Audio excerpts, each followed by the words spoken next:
Hello, this is Robert Rickover at Body Learning, and today my guest is Tom Vassiliades. Did I pronounce that right? That's right. Good. Who is an Alexander Technique teacher in Midtown Manhattan, New York City.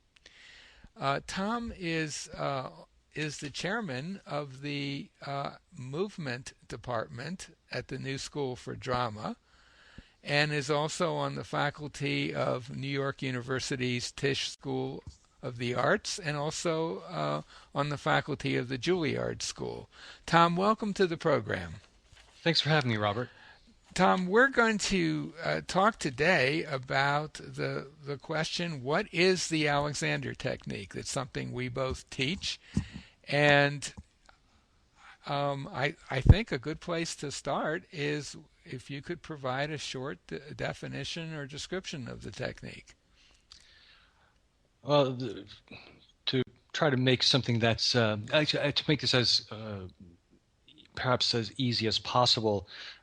For me, it's about a person using themselves and functioning better, using themselves better and functioning better. Now that sounds a little jargony, but really what it is that we're helping people to become aware of what they're doing that's interfering with the postural mechanisms for being upright, that's interfering with breathing, that's interfering with movement, and helping them to become aware of what they're doing that's not good for them, and giving them a way of working to prevent that and transform that so that they use themselves better and function better.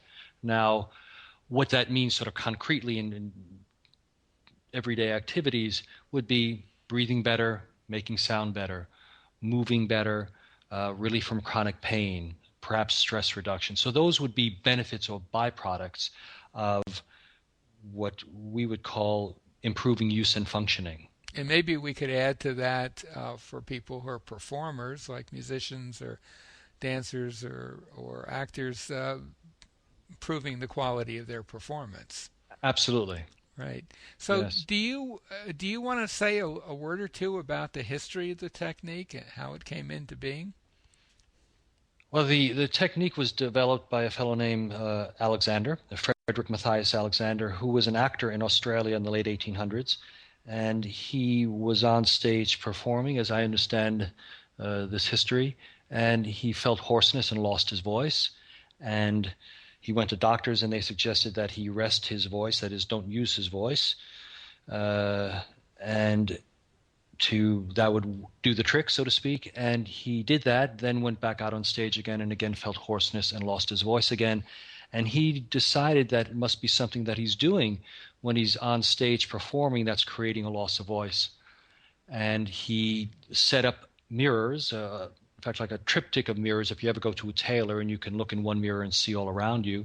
And he noticed that when he began to speak that and this is hard to maybe describe, but maybe give people listening an image of, he was shortening his neck and pulling his head back and down onto his neck, tightening in his throat, bracing in his ribs, shortening his spine, pulling his legs and arms towards his torso. In short, he was compressing and constricting himself. And it was, And and I think it'd be useful to say that it was probably, of course, we don't know because we weren't in Australia in the late yes, 19th century, but probably those patterns were somewhat subtle. That is, it did take him a little while, not that long, but it took him a while to actually see them. I would say that it took him some time to notice or maybe to figure out what was going on.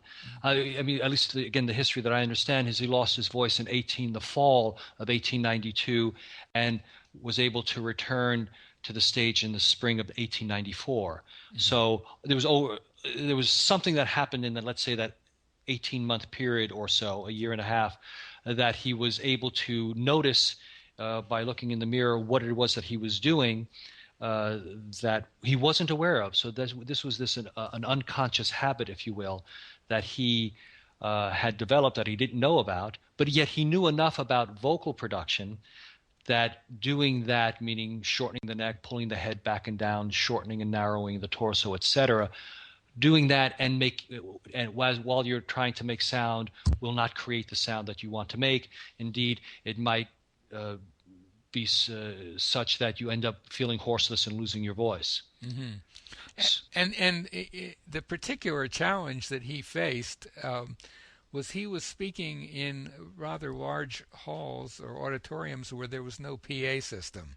Right. And often these halls were filled with rowdy tin miners, and yes, he had to get his interest, of course, was in projecting his voice to the back of the hall, and probably in an attempt to do that, he exaggerated some patterns of speaking and standing that he had in the rest of his life, but he tended to exaggerate them, and that's what caused his hoarseness.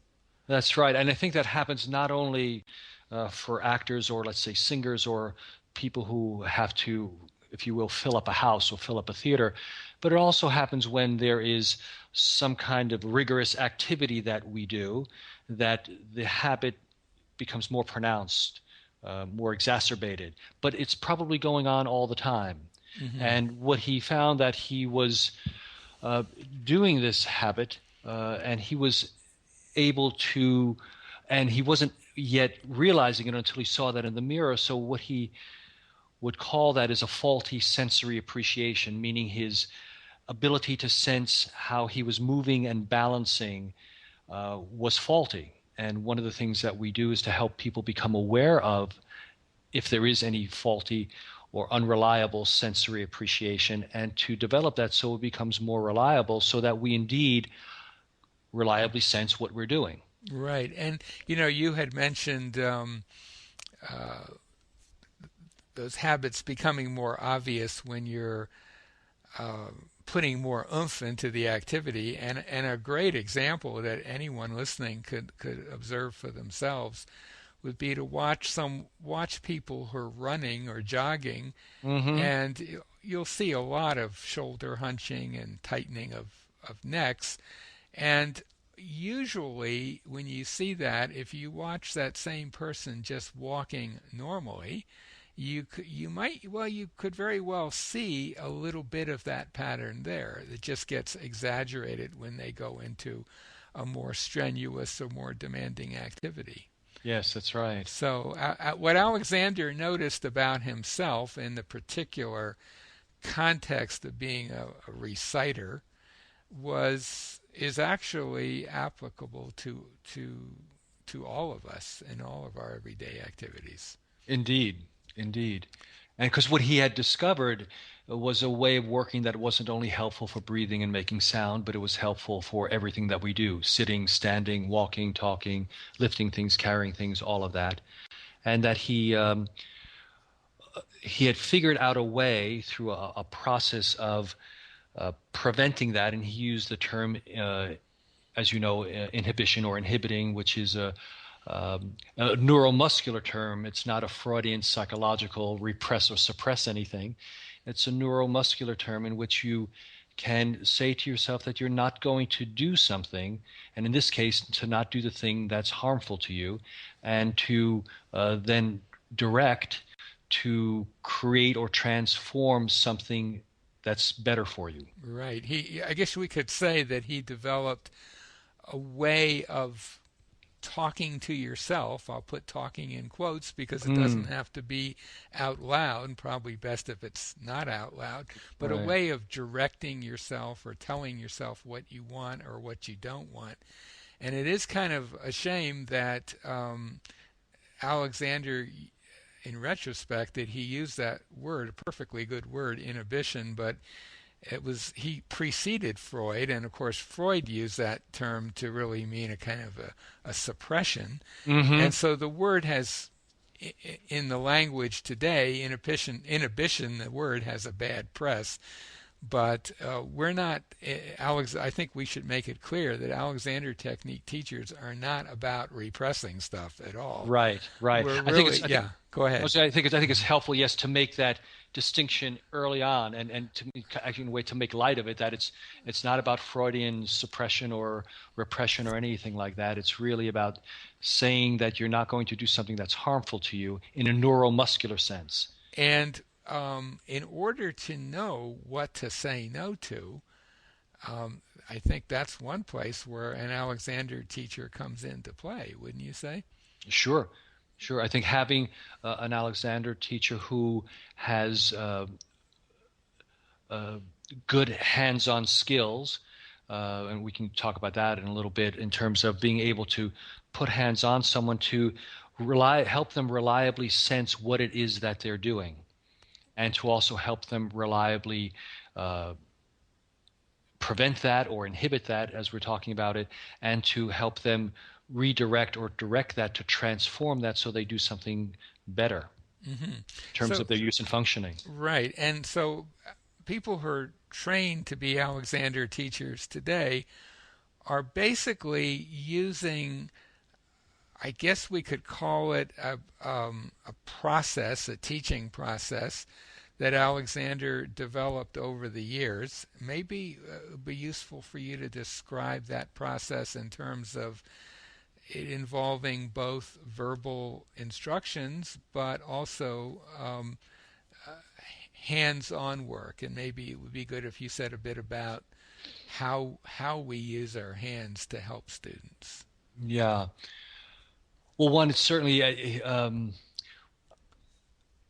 when you were saying earlier about we are sort of talking to ourselves, it's like we're having a conversation with ourselves in terms of inhibiting and directing. And I think that's what goes on in a lesson. You're having a conversation, or I'm having a conversation, you are having a conversation with a student that includes some kind of perhaps verbal instruction, verbal suggestions, and also some hands-on work to guide the student to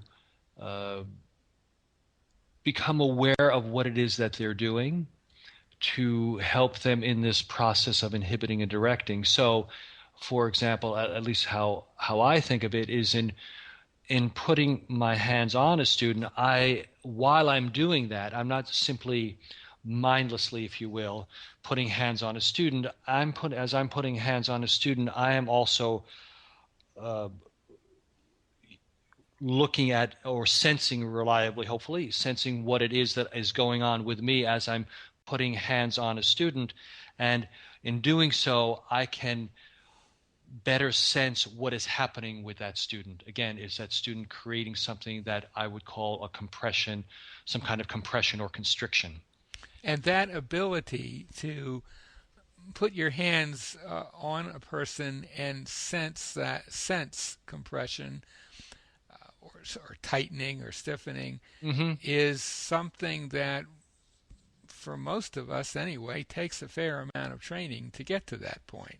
Yes, absolutely. I mean, there is where I trained in New York City at the American Center for the Alexander Technique about 17 years ago now, and it still is a 3-year program that spans 1,600 hours. And that's pretty typical of Alexander Technique teacher training programs, we should say. It tends to be 3 years and around 1,600 hours. Yes. A fairly intense process for anyone who's gone through it. So, of course, one of the things that you have to learn is what you just described, the ability to sense what a student is doing, but also the ability to direct them or to guide them perhaps into a different way of being. You want to say something about that? Yes, and the guiding. I mean, I agree with you. Guiding, and I'm what I'm thinking about it. That might in some case, what someone might infer from that is that we are doing something to someone. or something to someone, whereas the student has to be an active participant. And what I mean by that is that the student is with their they're with their inhibiting and directing process. So they are having that conversation with themselves in terms of not shortening the neck, not pulling the head back and down, not shortening the back and narrowing the back, etc. And they're giving themselves a direction for this lengthening and widening to occur. And as they're working, as they're directing themselves and going with this process of inhibiting and directing, it's then that a teacher might be able to, with their hands, help guide them to have even more of this uprightness, more of this openness, more of this expansiveness that the student might at the moment not be able to do for herself or himself. Right. Yeah, I mean, I guess you could say that we as teachers can facilitate and maybe speed up the learning process. Would that be a fair way to describe it? I guess we take the learning process in a particular direction. To be sure, we are able to help them become aware of things that they might not otherwise become aware of, or it might take them longer to become aware of. We might help them to develop the skill of inhibiting and directing, because they will have our feedback that in terms of, oh no, you think you're directing, but you're actually trying to muscle yourself to be taller, to be longer, to be freer. And so we can, with our hands on, can really help them to understand that kinesthetically for themselves. Mm-hmm, mm-hmm. So maybe it would be useful to just very briefly cover the rest of Alexander's life. We kind of left him in Australia, but he did Yes. move to London in Mm-hmm. 1904 Mm-hmm. and had some connections with the U.S. He traveled to New York and to Boston Mm-hmm. a fair amount in the I guess in the teens and in the 20s.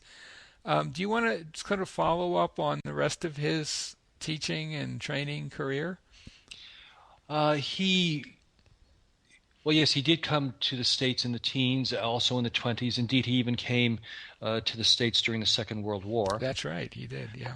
Hmm. And so he moved to London in 1904, and he died in 1955.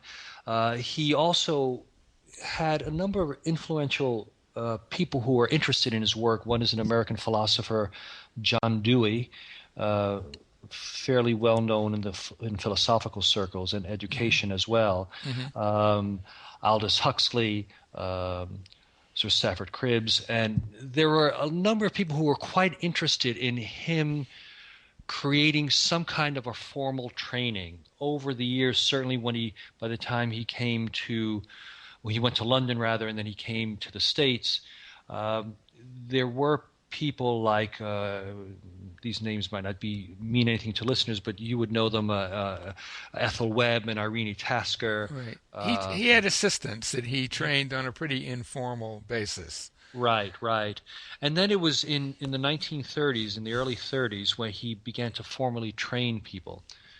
And there are a number of people from that first that first decade of training that continued on to then start their own trainings after Alexander died, and sort of the legacy continues. Right, and today there are probably at least 3,000 or 4,000 Alexander teachers around the world. Yes, yes, I've heard about 4,000 is the number. Something in Yes, that range, yeah. yes. And there are a great many training courses. You mentioned the one that you went on attended in New York City. I trained on a training course in London many years ago, but there are training courses around the world at this point. Sure. I also currently teach at a training program here in New York, ATNYC, which is run by John Nichols and Annette Walsh. Right. So Yeah. there are a lot of training courses out there. What I think might be kind of interesting for someone listening to this who would be to address the question of, let's say I do decide I want to take an Alexander lesson and check this out. What might someone expect to happen when they show up for their first lesson? Um, if I could just add one thing before I get to that question, Sure. because in terms of finishing up what we were just talking about, Hmm. because we were talking about sensory appreciation, Right. and if it's faulty or reliable, we were talking about inhibiting and directing, Hmm. and another thing that Alexander uh, discovered was that there is a relativity of the relationship between the head, neck, back, and the legs and arms. And the reason I want to put that in there because I think it's a key piece to the Alexander work that we are a totality, we are a whole, a unity. There's all sorts of ways, phrases, and terms to talk about this, so that there is this organization of the head, neck, torso, legs, and arms. That when that's going well, we are using ourselves well and functioning well. When that organization is not going well, we're not using ourselves well and functioning well. So for me to sort of round this out in terms of what the Alexander technique is to me is sensory appreciation, is to help somebody develop a more reliable sensory appreciation in terms of movement and balance, to have a lengthening stature instead of a shortening stature. And the process is this inhibiting and directing process that you and I have been speaking about, and that there is this looking at ourselves as a whole. So we're not the head plus the neck plus the torso plus the legs plus the arms, that there's us, and we have a head, neck, torso, legs, and arms, and it's organized in some way. That's what we're looking at. And I think that's what, now going into your question, Hmm. a student, when they come to me, I will say there are three things that we're going to be working on. Sensory appreciation, for you to discover if your sensory appreciation is faulty or reliable, and to help it become more reliable.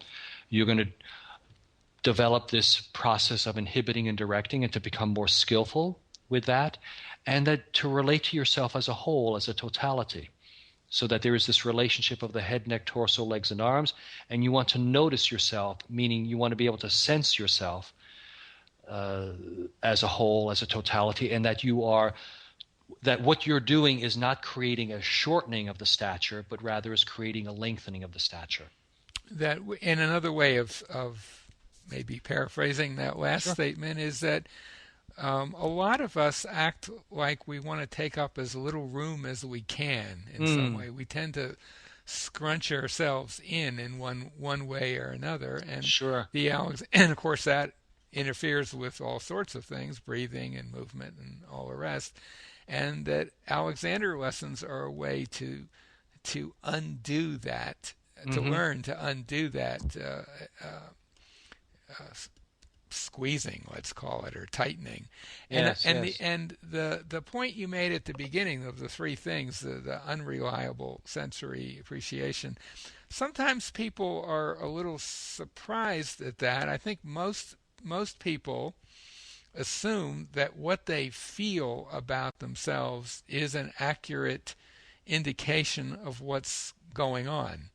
Right. And unfortunately, it often isn't. And an example that I would give new students a lot is pretty much everybody knows somebody who has a very odd way of standing or walking, perhaps pulling to one side or leaning very far forward or arching their back excessively. Mm-hmm. And chances are that that person is not conscious of those patterns. And they might be kind of surprised to learn about them. Yes. And for example, a person that tends to pull a little to one side all the time, if they were to go to an Alexander teacher and the teacher were to help them to release that, they're going to feel now as though they're leaning in the opposite direction when actually they're standing relatively straight, let's say. And Yes. I think that's a very simple example to illustrate this idea of faulty sensory awareness. And one thing that an Alexander teacher can do very quickly and easily, if someone is distorting themselves in a fairly obvious way like that is to get them looking at themselves in a mirror, perhaps a side view or a front view, and they can see that what they feel is going on doesn't necessarily match what's actually going on. Sure. How that will happen sometimes in a lesson is, let's say I will have somebody profile to the mirror, and I'll be working with them, uh, going from sitting to standing and standing to sitting, and doing that work, and then they'll begin to feel, let's say, that they're, in this case, they feel like they're way back. They're really on their heels. They're way back, and they'll have that experience. And what's interesting is that it's not simply having that experience, because to be sure that they're having that experience, it's that there is excessive muscular tension going on for what they are actually doing. Mm-hmm.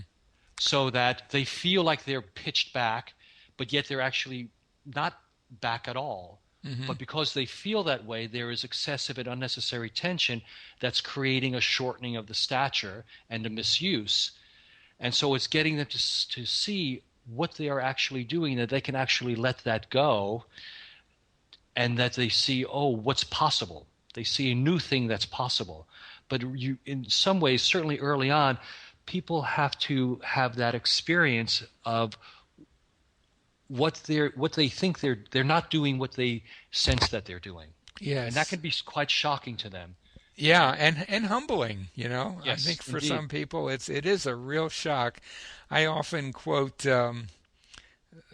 there's a cartoon that doesn't exist anymore, but a Pogo, which was back in Mm-hmm. the 60s, and there's a perfect line that Pogo says at one point, which is, "We have met the enemy, and they is us." That's right. And that is really exactly the situation we're all in, really, in terms of Yes. our use, our the way we use ourselves, the way we function. That we're basing our actions, or we're basing what we decide to do or how we decide to do it on what we're feeling. Mm-hmm. And for a few people out there, their feelings may be very reliable. I think Fred Astaire probably had extremely reliable sensory appreciation. But for most of us, it's gotten distorted by various, well, the stresses of life or whatever, Yes, the and slings and arrows, the exactly. slings and arrows, right?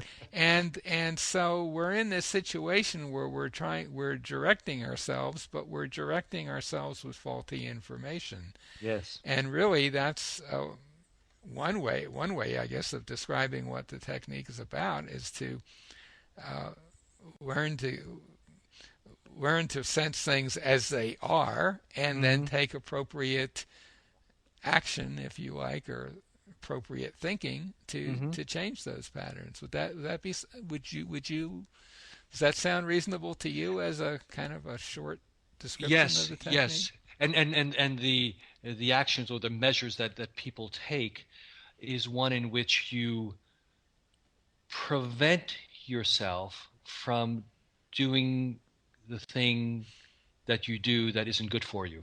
That's part of That's it. it. Yes, and And and I think we should say that idea of not doing the things that get in the way mm, is something that really distinguishes the Alexander technique from, as far as I know, pretty much every other method of physical, let's say, or somatic self-improvement. I mean, the usual approach to I have a physical problem is do some new thing, mm-hmm, perhaps an exercise or whatever it is, and the the Alexander approach is, why not find out what you are doing that's causing a problem and just mm-hmm, stop doing that? mm-hmm, Which mm-hmm. sounds incredibly easy and logical, and almost anyone, when you say that to them, will say, sure, that makes sense. But to actually learn to do that, while it's in some ways very simple, it's not always that easy at first. Yes, it's very challenging. It deals with the preconceived ideas that a person has.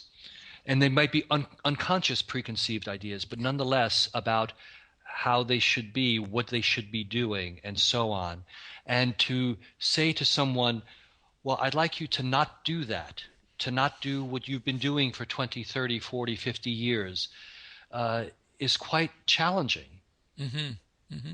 And so when we're teaching someone, we have to create a very safe environment where it's absolutely okay to make quote mistakes unquote.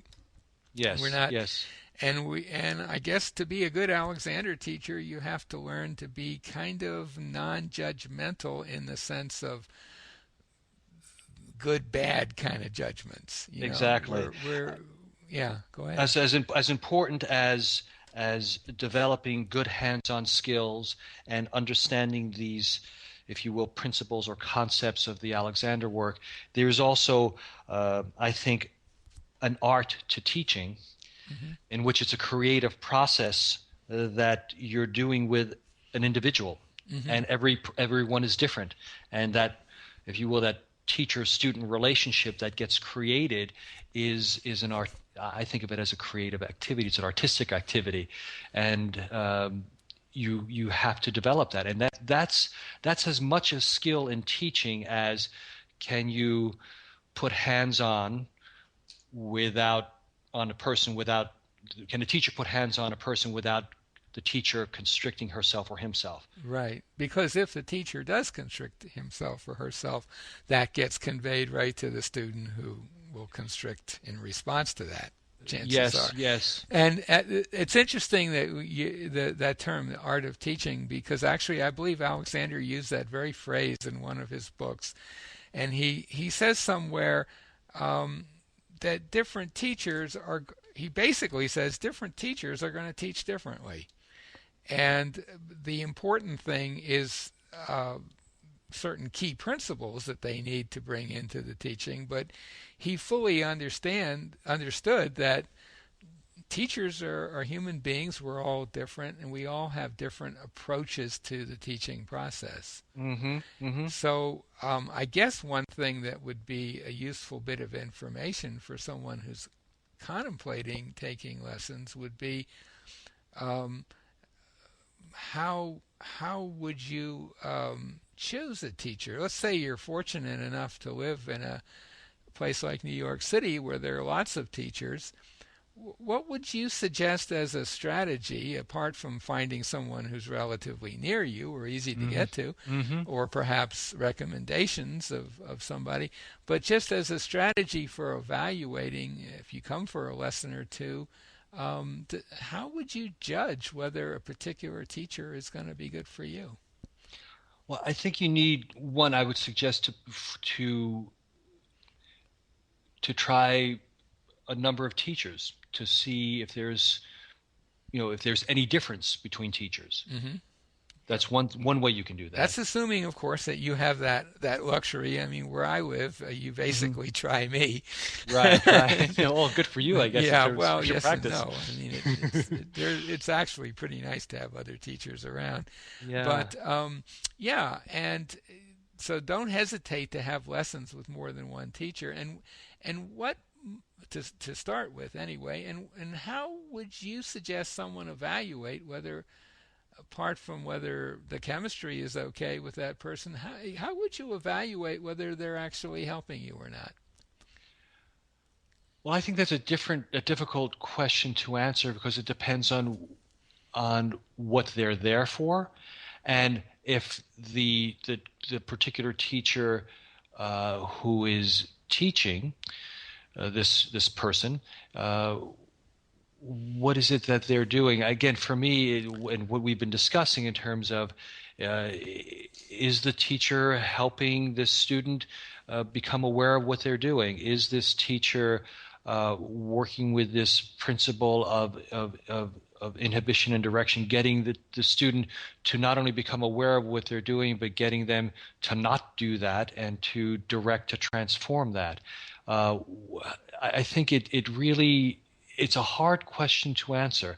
I think generally you could say is, if the student is experiencing a kind of uh, freedom and openness and becoming aware of how they're doing things and developing some kind of skill to prevent themselves from doing the things that aren't good for them and to transform that to do things that are better for them. That's a very vague statement, but somewhere in that, that's what a student needs to be looking at. Hmm. And how many lessons do you think it would take someone to get to the point where they could say for sure that this is a process they want to continue? I don't know. I don't know the answer to that. I think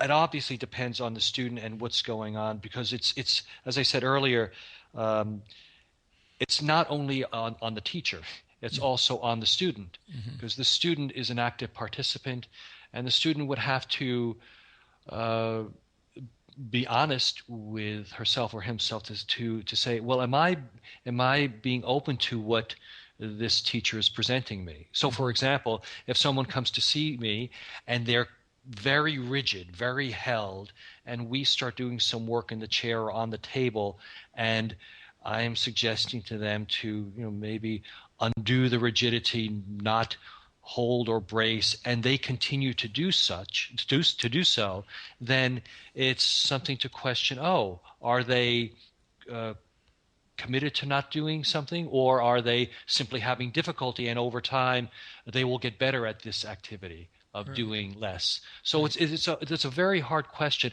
I do say, with all that said, I do believe that someone who comes to see me taking 15 to 20 lessons, 25 lessons, will get a basic understanding of the Alexander work. Hmm. And I also tell people that if they are going to explore the technique, they probably should give it at least 3 or 4 lessons before deciding whether they want to continue past that. Because Absolutely. a lot of people, I mean, it's so variable. A lot of people will notice the changes almost instantly. I mean, a Hmm. lot of people will immediately get that this is a useful thing, Hmm. but some people may not right away. It might just take a little bit longer.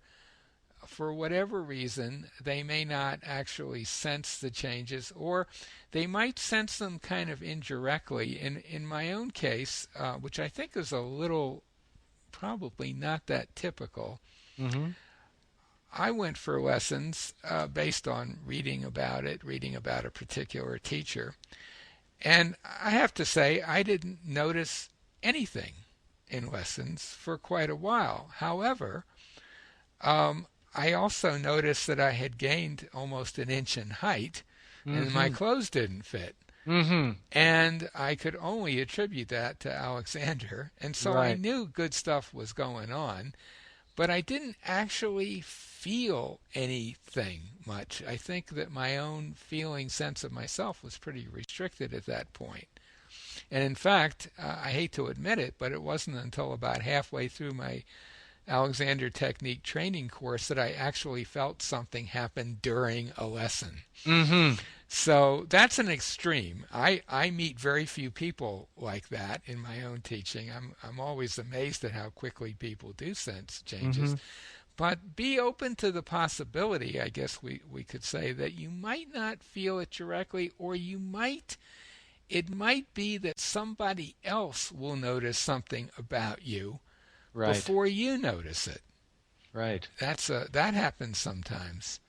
How come you continue to take lessons when Oh, you weren't feeling? because I knew that good things were going on. Hmm. I had to buy new clothes. Uh-huh.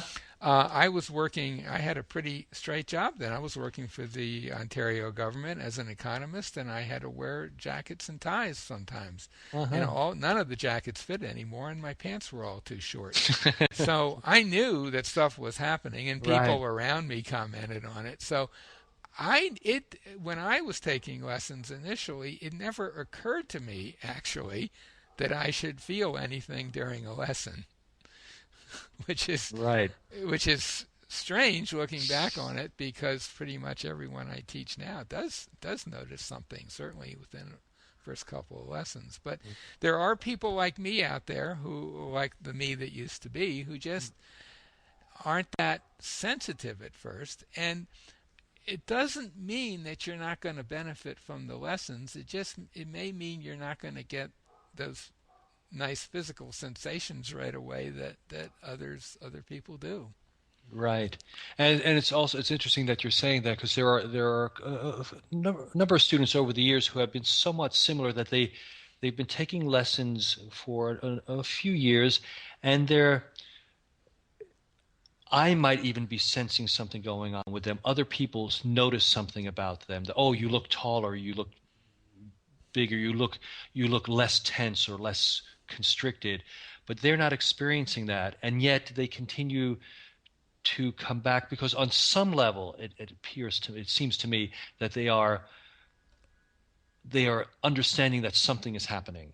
Right. And an interesting way that I tend to work a lot with groups, and if you have, like, say 15 or 20 people sitting in a large circle, and you go around and help everyone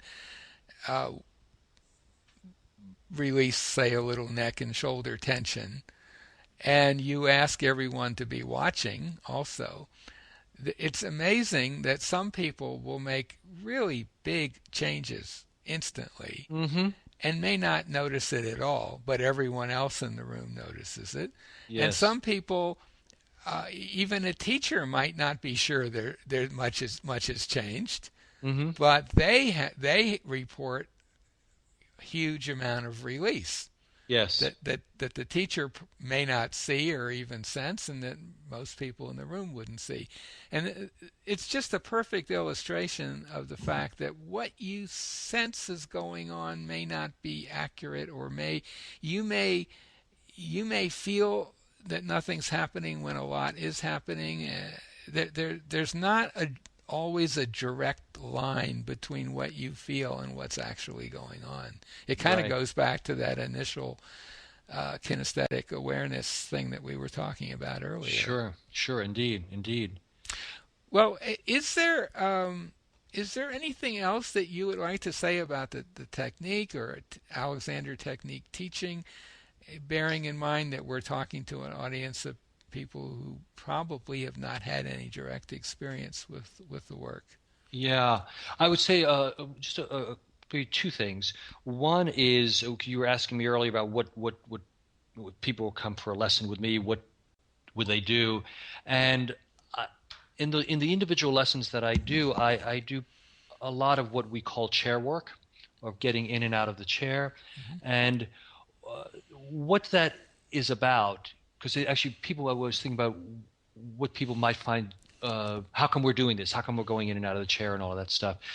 Going back to what I was saying earlier about that relationship of the head, neck, back, legs, and arms, that when we fold and unfold the legs, we put a demand on the organization of the head, neck, and back. So when people are folding the legs to go into the chair or into picking something up from the floor, that there is a demand that goes on the back and the head and neck. And how do people respond to that? Do they do that by shortening the spine? Do they do that by shortening and narrowing the back? And it's a way in which I feel that developing that organization for upright posture is very key to the Alexander work. I think that that's what Alexander was. That's how come Alexander, until he died, was doing work in the chair. I don't think that it was about he didn't want to do other activities, or all activities are the same. I think there's something very powerful on a fundamental way of doing work in a chair. So I will do some work in a chair. Then with somebody, I'll have them lie on the table and do what we call the lying down work, and then maybe do a little bit more chair work. That's what I would do. That's what I do mostly in my individual lessons, and in group classes, I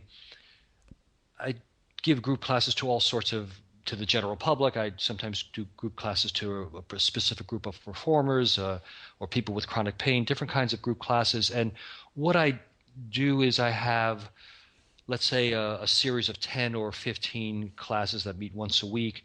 And within that 10 or 15 week period, I'll offer maybe 5 or 7 30-minute individual lessons outside of class time, because I find that what I found, at least, that doing solely group classes is, for me, is not as effective as getting some concentrated hands-on time with someone to be able to deal with their unique situation. Right. Well, yeah, the whole topic of group work is I guess we could say a mildly controversial one in the Alexander world. There's some people who don't believe their technique should be taught in groups at all. Mm-hmm. But just to get back to chair work and table work, the idea of using the act of standing up and sitting down as a framework within which to explore and work on certain patterns of movement, and the idea there is that it will carry over into other things. So we're not really about teaching people how to stand and sit. That's correct. We're teaching them how to do everything. But it's a very common activity, and it's one that does require a fair amount of muscular coordination to carry off. I mean, so it's a good. I think Alexander was very wise to settle on that as a primary teaching procedure. And maybe I want to just say a word or two about table work, which typically you're lying on a massage table or a fairly firm surface, and there's either your feet are on the ground or there's some way to get your knees up higher than your hips, and there's often a support under your head. And the idea there is that that's a position that tends to take as much compression off your spine as is possible in a gravitational field, and it frees you from having either completely or to a very large extent having to deal with gravity. I mean, there's really nothing much for you to do physically when you're lying down. So it's a way of, and in that context, it's often possible to get help people get a bit more release of harmful habits than you could if they were standing or sitting. And then, of course, the trick is to carry that over into activity. I just wanted to clarify those two. Those are two very basic Alexander technique teaching procedures that were developed by Alexander himself and are still used today. Yes, and also that with the lying down work, maybe another way of saying it is that we don't have the demand of being upright and we don't have the demand of movement. So it's this terrific opportunity to let go of or give up those habits of compression and constriction, because there is no demand and there's no danger. There's no danger. There's nowhere you can fall, or you could let go of something and you're not going to topple over. Right, and the books under their head allow for a length of the spine and a stretch and a spread on the back, again without doing anything, and you continue that inhibiting and directing process that's going on at the table when you come up to standing and doing some work in the chair, and then you take that into your daily life and doing all the things that you do. And I guess another thing to be said about table work is that it shows you a position basically that you can use on your own to get some release. It's excellent homework for students to spend. If they can do that twice a day, 10, 15 minutes each time, it'll make a huge difference. Absolutely. A huge difference. And well, I think we've kind of presented a pretty good overview of the technique. What do you think? I think so. This is great, Robert. And my guest today has been Tom Vassiliadis. Vassiliadis, sorry, who is an Alexander Technique teacher in Midtown Manhattan. He's chair of the movement department at the New School for Drama and is on the faculty of New York University's Tisch School of the Arts and also of the Juilliard School. Tom, thank you so much for being on the show today. Great. Thanks for having me, Robert.